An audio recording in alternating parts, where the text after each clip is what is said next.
on the ground are making specific plans for how they would maneuver in their sector of the battlefield. They're doing everything that American commanders would do once they got the order to proceed.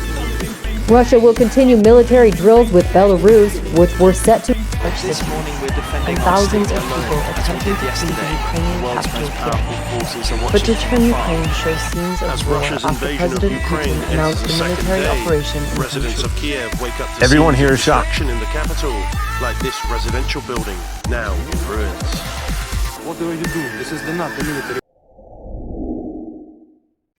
Hello everyone, welcome to my channel world relations. आज हम बात करेंगे why is Russia invading Ukraine. Russia ने Ukraine पर जो attack किया है, इसको हम बोल सकते हैं कि ये यूरोप में एक वॉर की ही स्टार्टिंग है। हम यहाँ तक क्वेश्चन उठ रहे हैं कि क्या वर्ल्ड वॉर 3 होने वाला है। रशिया का बेसिक जो रीजन है यूक्रेन पर अटैक करने का, वो ये है that it was unhappy due to NATO's eastward expansion. अब हम बात करें नाटो की, तो नाटो एक नॉर्थ अटलांटिक ट्रीटी ऑर्गेनाइजेशन है, जिसको हम नॉर्थ अटलांटिक अलायंस के नाम से भी जानते हैं। ये एक इंटर गवर्नमेंटल मिलिट्री अलायंस है, जिसमें 28 यूरोपियन कंट्रीज और 2 नॉर्थ अमेरिकन कंट्रीज शामिल हैं। नॉर्थ अटलांटिक ट्रीटी, जो कि 4 अप्रैल 1949 को साइन हुई थी, वो इसी ऑर्गेनाइजेशन के अंडर इम्प्लीमेंट होती है। यूक्रेन और रशिया के बीच की टेंशन्स काफ़ी टाइम से चल रही हैं, लेकिन अर्ली 2021 में सिचुएशन काफ़ी आउट ऑफ हैंड चली गई। जनवरी 2020 में जब यूक्रेनियन प्रेसिडेंट वोलोदिमीर ज़ेलेंस्की ने यूएस प्रेसिडेंट जो बाइडेन से रिक्वेस्ट किया था कि यूक्रेन को नाटो ज्वाइन करने दिया जाए, तभी से रशिया काफ़ी गुस्साया हुआ है। उसी के बाद से रशिया ने अपने ट्रूप्स भेजना शुरू कर दिए यूक्रेनियन बॉर्डर्स पर, जिसको वो ट्रेनिंग एक्सरसाइजेस का नाम था। ये शुरू हुआ था लास्ट ईयर स्प्रिंग में और ऑटम तक ये चीज़ें काफ़ी बढ़ गई। दिसंबर आते आते यूएस प्रेसिडेंट जो बाइडेन ने भी रशिया को वार्न कर दिया कि अगर वो यूक्रेन पर इन्वेड करते हैं तो कॉन्सिक्वेंसेस काफ़ी ख़राब होंगे, उनके अगेंस्ट काफ़ी ऐसे सैंक्शंस लॉन्च कर दिए जाएंगे, जिससे उनको अभी ही नहीं फ्यूचर में भी काफ़ी भारी नुकसान होगा। Putin is the aggressor. Putin chose this war, and now he and his country will bear the consequences. Today, I'm authorizing additional strong sanctions and new limitations on what can be exported to Russia. This is going to impose severe cost on the Russian economy, both immediately and over time. We have purposely designed these sanctions to maximize the long-term impact on Russia and to Russia ने इसके बाद waste से demand किया कि NATO एक legal binding guarantee Russia को provide करे कि वो कोई भी मिलिट्री एक्टिविटी होल्ड नहीं करेगा ईस्टर्न यूरोप और यूक्रेन में। व्लादिमीर पुतिन ने यहाँ तक कहा कि यूक्रेन वेस्ट का एक पपेट है और वो खुद एक प्रॉपर स्टेट नहीं था कभी भी। ये पहली बार नहीं है जब रशिया और यूक्रेन के बीच की टेंशन इतने ज़्यादा बढ़ गए। रशिया ने 2014 में भी यूक्रेन पर अटैक करा था और क्रिमिया को हड़प लिया था। उस टाइम पे भी काफ़ी ईस्टर्न पार्ट यूक्रेन का उन्होंने एनेक्स कर लिया था। इस वॉर में 14,000 जानें गई थी।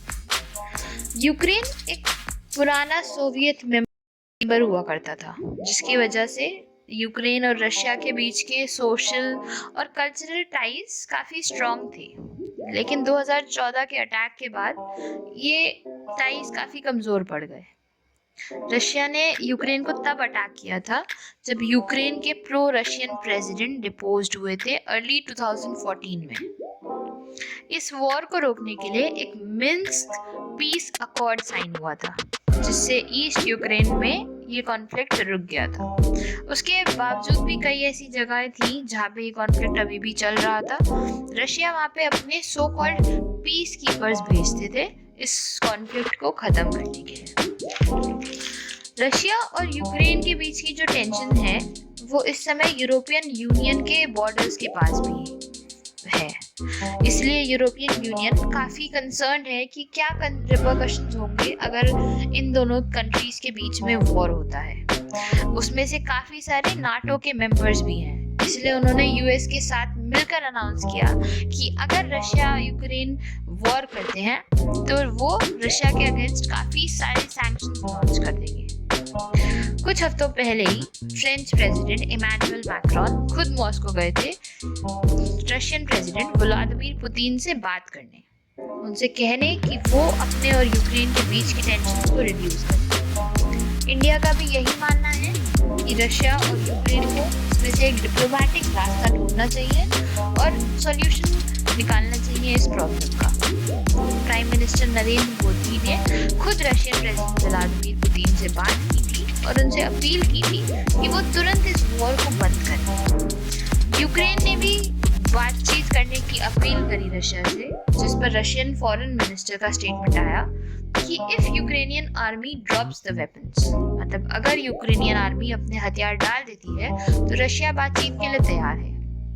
स्वीडन, फ्रांस और पोलैंड जैसी कंट्रीज ने जब यूक्रेन को हेल्प करने के लिए अपने मदद के हाथ आगे बढ़ाए तो रशिया ने उनको तक वार्न कर दिया कि अगर आप यूक्रेन की मदद करते हैं और अगर आप नाटो ज्वाइन करने की कोशिश करते हैं तो हम आप पर भी अटैक करेंगे। बात करें इंडिया की तो इंडिया के काफ़ी सारे स्टूडेंट्स यूक्रेन में फंसे हुए हैं, जिनको कंटिन्यूसली रोज़ाना फ्लाइट्स और एविएशन में यूज़ करके बुलाया जाता है अपनी कंट्री वापस।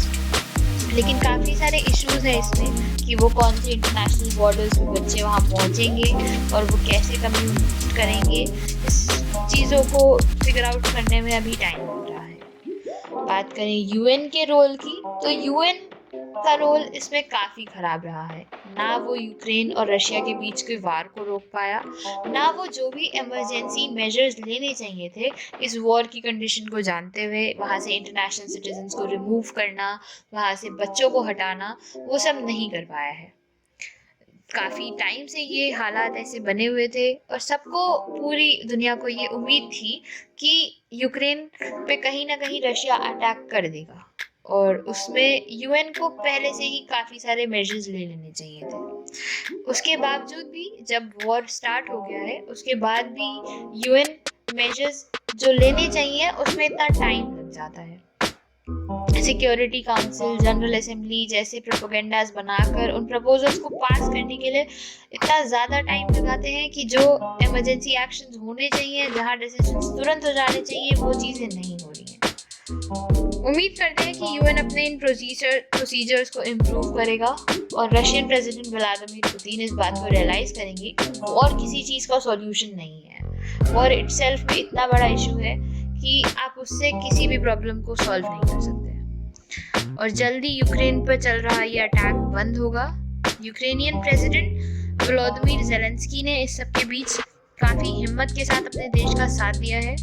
वो खुद बॉर्डर पर प्रेजेंट भी रहे हैं इस वॉर के बीच और वो कंटिन्यूसली अपनी कंट्री को एड्रेस कर रहे हैं।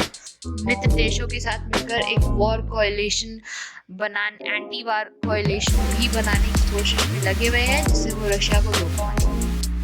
आगे के जो भी अपडेट्स होंगे वो हम आपको प्रोवाइड करते रहेंगे। हमारे साथ बने रहें। Thank you.